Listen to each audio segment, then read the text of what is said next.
तो दोस्तों एग्जाम्स का सीजन नज़दीक आ रहा है और चाहे आप जितनी मर्जी पढ़ाई कर लो, कभी ना कभी ऐसा होता ही है कि जब आप एग्जाम लिखने जाते हो ब्लैंक हो सकते हो या जितना याद किया उतना याद नहीं आ रहा है, मार्क्स कम आ सकते हैं और आपका परफॉर्मेंस इफेक्ट हो सकता है। आज हम बात कर रहे हैं सभी के लिए, चाहे आप कोई भी एज ग्रुप में हो और जो भी आप एग्जाम देना चाहते हो और एग्जाम की प्रिपरेशन कर रहे हो, कुछ एग्जाम के टिप्स स्टूडेंट्स के लिए, आपके लिए स्पेसिफिकली जो आपको हेल्प कर सकते हैं अच्छा परफॉर्मेंस देने के लिए अपने एग्जाम्स में। दोस्तों मेरा नाम है गुरप्रीत सिंह, मैं हूं लाइफ को। चलिए इस वीडियो को शुरू करते हैं।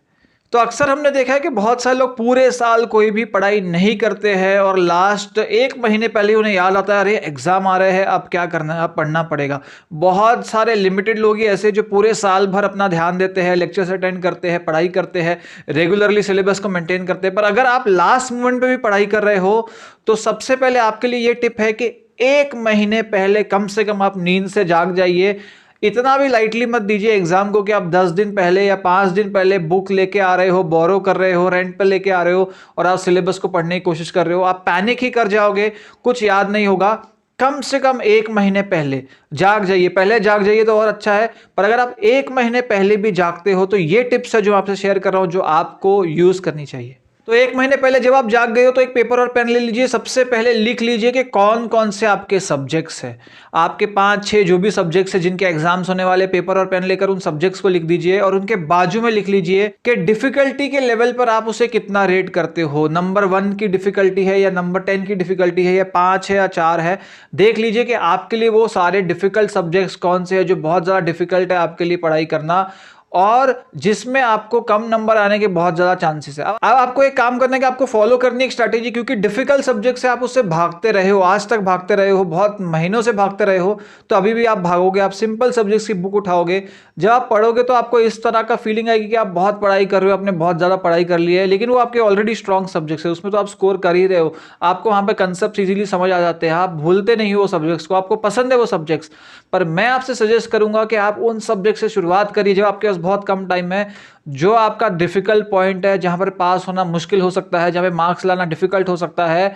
आप एक दिन शुरुआत करने के लिए उस सब्जेक्ट का कोई इजी पार्ट है वहां से शुरुआत कर सकते हो। डिफिकल्ट सब्जेक्ट का भी इजी पार्ट वहां से शुरुआत कर सकते हो, ताकि आपका कॉन्फिडेंस बिल्ट अप हो, ताकि आप मायूस ना हो, ताकि आपकी जो आदत है पढ़ने की वो शुरू हो सके। और डिवाइड कर लीजिए कि 30 डेज के अंदर आपको कौन कौन से सब्जेक्ट्स को कितने दिन देने हैं। अगर आपके पास 30 डेज है, 6 सब्जेक्ट्स है तो 5 दिन पर सब्जेक्ट। कुछ सब्जेक्ट्स को आप 6 दिन दे सकते हो, 7 दिन दे सकते हो, 8 दिन दे सकते हो, किसी को आप 2 दिन भी दे सकते हो। जिस तरह की आपकी प्रिपरेशन का लेवल है, जिस तरह के वो सब्जेक्ट्स आपका कंफर्ट जोन है, ये एक पेपर पेन पर लिख डालिए। दूसरी टिप है कि जो इसके पहले के एग्जाम्स हुए थे जहां पर ये ऑलरेडी सब्जेक्ट्स मौजूद थे, उसमें आपका परफॉर्मेंस कौन से सब्जेक्ट्स के अंदर पुअर था और उससे आपको क्या सीख मिलती है कि आपको किसकी प्रिपरेशन पहले चालू करनी चाहिए, उसके अंदर आपकी क्या मिस्टेक्स थी, उसके अंदर क्या रीजन था आपकी कम स्कोर करने का, वो भी आप लिख डालिए। एक महीने पहले ही आप जितना भी डिस्ट्रैक्शन है उसको एलिमिनेट कर दीजिए, सारी प्रायोरिटीज को साइड में रख दीजिए। फ्रेंड्स को बता दीजिए कि आप एक महीने तक अवेलेबल नहीं हो, बाहर घूमना थोड़ा सा कट डाउन कर दीजिए। जितना भी आपके अनप्रोडक्टिव काम है जो बाद में हो सकते हैं उसे साइड में कर दीजिए और आपका जो डेली शेड्यूल है पूरे दिन के अंदर 10 घंटे है, उसे डिवाइड करिए। कितने घंटे आप कौन सा सब्जेक्ट पढ़ोगे, कितना टाइम आप लिखोगे, कितना टाइम आप मेमोराइज करोगे, कितना टाइम आप प्रैक्टिकल सॉल्व करोगे, कितना टाइम का आप बीच में रेस्ट पीरियड प्रोवाइड करोगे, कितना टाइम रिलैक्स करोगे। पूरा दिन का शेड्यूल बना दीजिए 30 डेज पहले से ही। नेक्स्ट टिप मैं आपसे शेयर करूंगा कि 30 डेज पहले ही आप डी क्लटर कर दीजिए। जहां पर भी आप पढ़ाई करते हो, चाहे आपका वो बेडरूम है, चाहे आपका कोई एक स्टडी टेबल है, वहां पर बहुत ज्यादा मेस होने के चांसेस है, तो उसे क्लियर कर दीजिए। जो जो बुक्स आपको पढ़ाई करना है वही उस टेबल पर होनी चाहिए। उसे नंबरिंग कर दीजिए कि 1 2 3 4, कितने दिन किस बुक को, कौन से चैप्टर कितने पेजेस के और आपको कितना टाइम देना है हर एक चैप्टर को, वो सब कुछ भी आप डिसाइड कर लीजिए। और जहां पर आपका जो स्टडी टेबल है वो क्लीन होगा, क्लियर होगा, उतना ज्यादा आपका फोकस बढ़ने के चांस बढ़ जाते हैं। और एक इंपॉर्टेंट टिप मैं आपसे शेयर कर रहा हूं कि डिसाइड कर लीजिए कि आपका जो स्टडी का सोर्स क्या होगा, कौन सी गाइड से आपको पढ़ना है, कौन सी बुक से आपको पढ़ना है, कौन से इंपॉर्टेंट मार्क क्वेश्चन है जो आपको पढ़ना है। जो जो इंपॉर्टेंट चीज़ें वो ऑलरेडी आप डिसाइड करके रख लीजिए, ताकि आपको एंड मोमेंट पर भागना ना पड़े, लोगों को कॉल्स ना करने पड़े। 30 डेज पहले ही ये जो प्रिपरेशन है आपको करनी बहुत ज़रूरी है। जब एग्जाम्स को 15 दिन बाकी है तो उस टाइम पर देखिए कि आपका जो शेड्यूल है किस हिसाब से चल रहा है, जो आपने प्लानिंग की थी उस हिसाब से चल रहा है या नहीं चल रहा है, कौन से सब्जेक्ट रह गए हैं, क्या इंपॉर्टेंट सब्जेक्ट्स अभी भी रह गए हैं, क्या डिफिकल्ट सब्जेक्ट्स अभी भी रह गए हैं, कितना आप पीछे चल रहे हो, और वापस से आपको एक करेक्शन करना है आपके प्लान के अंदर के अभी आपके जो 15 दिन बाकी है वो 15 दिन को आपको डिवाइड करना है अपने सब्जेक्ट्स के अंदर, और जो जो इंपॉर्टेंट सब्जेक्ट्स है उन्हें टाइम एलोकेट करना है और उस हिसाब से आपको पढ़ाई का जो शेड्यूल बनाना पड़ेगा।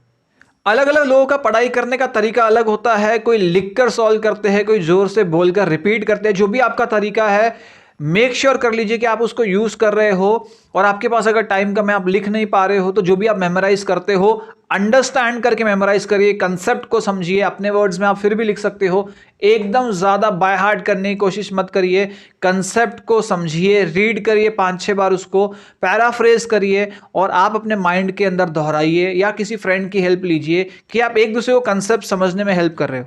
नेक्स्ट स्टेप है कि जब 15 दिन रह गए एग्जाम को, जब भी आप पढ़ाई कर रहे हो तो बहुत सारी ऐसी चीजें आपके पास आएगी जो आपको समझ नहीं आ रही, जो आपने कभी सुनी ही नहीं है, आपको लगेगा ये कहां से आ गया ये टॉपिक, ये तो कभी पता ही नहीं था, और कोई डिफिकल्ट प्रॉब्लम्स है जो आप सॉल्व नहीं कर पा रहे हो उसे मार्क कर लीजिए, उसे लिख लीजिए आपके टीचर से, आपके ट्यूटर से, आपके फ्रेंड से उसको डिस्कस करने के लिए, ताकि जो कमिंग डेज है उसके अंदर आप डिस्कस कर पाओ। और ये अगर वेटेज कैरी करता है और अगर ये लास्ट ईयर के पेपर्स में भी ये था तो आपको फिर से इसको पढ़ना पड़ेगा, आपको हेल्प लेनी पड़ेगी आसपास के लोगों से, ताकि आप ये चीज मिस ना कर दो।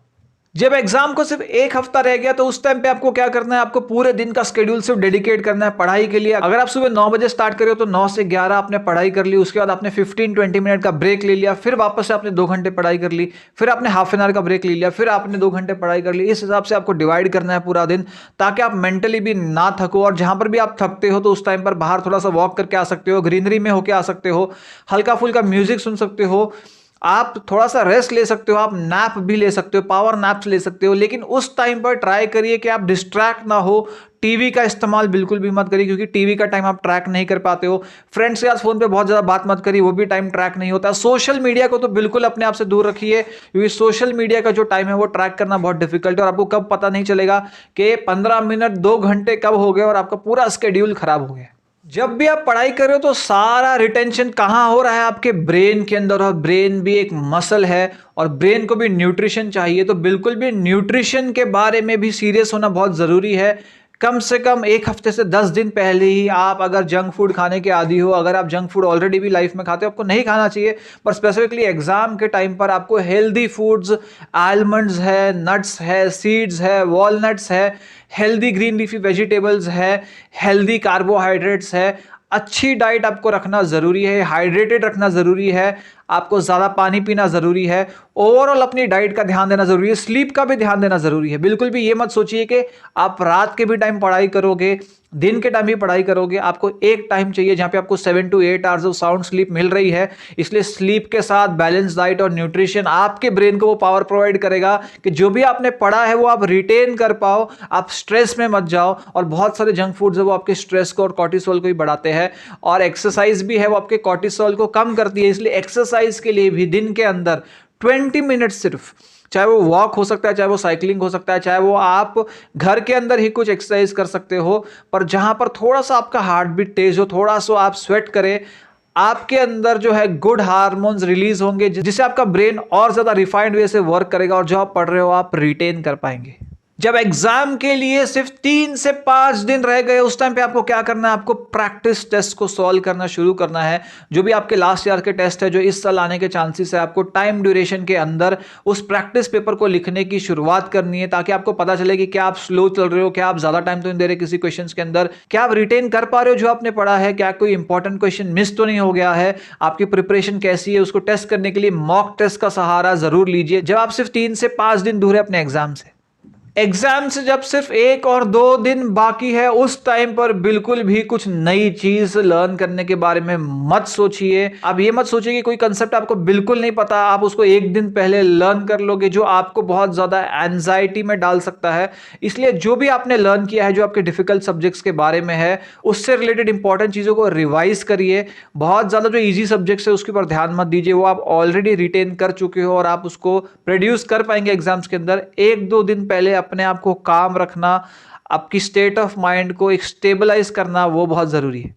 एक और टिप है कि एग्जाम से 1-2 दिन पहले स्पेसिफिकली कोई अगर आपको फ्रेंड बताता है कि ये तूने पढ़ा क्या, ये तूने किया क्या, ये बहुत इंपॉर्टेंट है, तो ये सब करने का जो टाइम था वो था 30 डेज पहले या 20 डेज पहले, तब आपको ये सब काम करना चाहिए था। लास्ट मोमेंट पर अगर आपको कोई बताता है कि पता लगा है सोर्सेज से कि यही आंसर आने वाला है, बिल्कुल भी पैनिक मत करिए।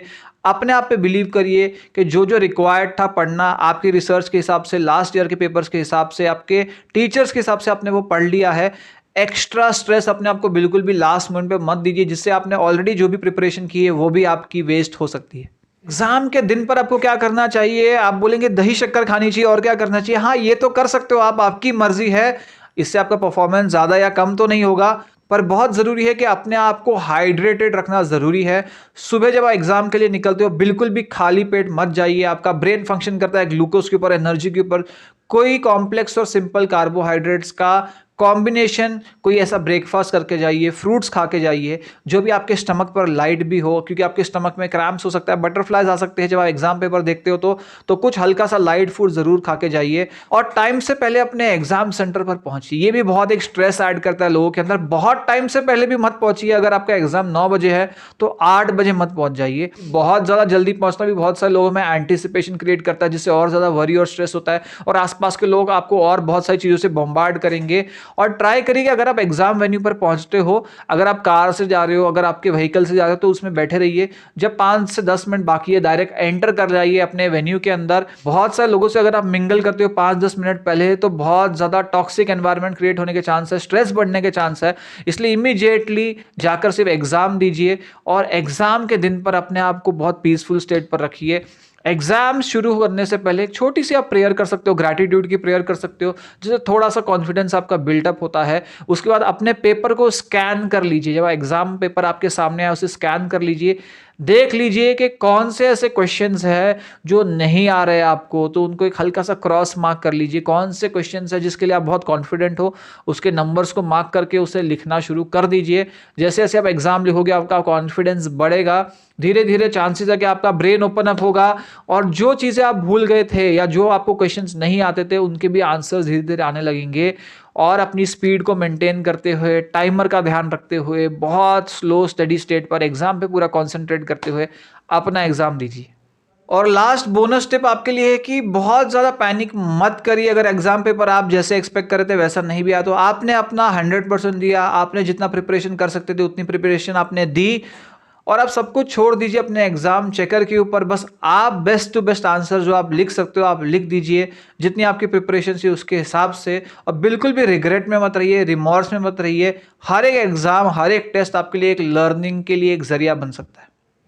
तो दोस्तों ये थी कुछ एग्जाम टिप्स। अगर आपको ये वीडियो पसंद आया लाइक करिए, कमेंट करिए, शेयर करिए, सब्सक्राइब करिए चैनल को और देखते रहिए लाइफ कोच।